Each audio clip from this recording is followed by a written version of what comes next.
এটা একটা নতুন খাবার আমার কাছে, যদিও এই এলাকার লোকজন এটা সবসময় খেয়ে অভ্যস্ত এবং এরা এই পিঠাটাকে খুব মজা করে খায় এবং এদের কাছে একটা উল্লেখযোগ্য খাবার।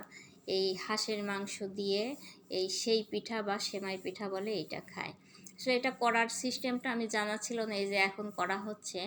এটা আসলে চাউলের গুঁড়াটাকে সিদ্ধ করে নরম একটা ডো তৈরি করে এর একটা মেশিন আছে, এই মেশিনের মধ্যে যে টিপে টিপে দিয়ে এটাকে উপর থেকে ঘুরায় ঘুরায় ওটা বের করতে হয়। আমি কখনো দেখিই নাই, আমার কাছে খুব অবাক লাগছে এবং আমি খুব এনজয় করছি এই জিনিসটা, আমার খুবই ভালো লাগছে। এবং এগুলো এত সুন্দর সফট এবং চিকন চিকন হয়েছে যে আমি খুব মানে কি বলবো, এত খুশি মনে হয় হয়েছি যে এত সুন্দর জিনিস আমরা ঘরে নিজেরা হাতে তৈরি করে ইচ্ছা মতো খেতে পারি। এটা দিতে আমরা নানা ধরনের নানাভাবে রান্না করে খেতে পারি। তো যাই হোক, এই যে এটা তৈরি হচ্ছে, তৈরি হওয়া শেষ। এই যে এটা তৈরি করার পরে আর গরম মানে ভাপে দিয়ে একটু সিদ্ধ করে নিয়ে এলেই এটা খাওয়া যায়।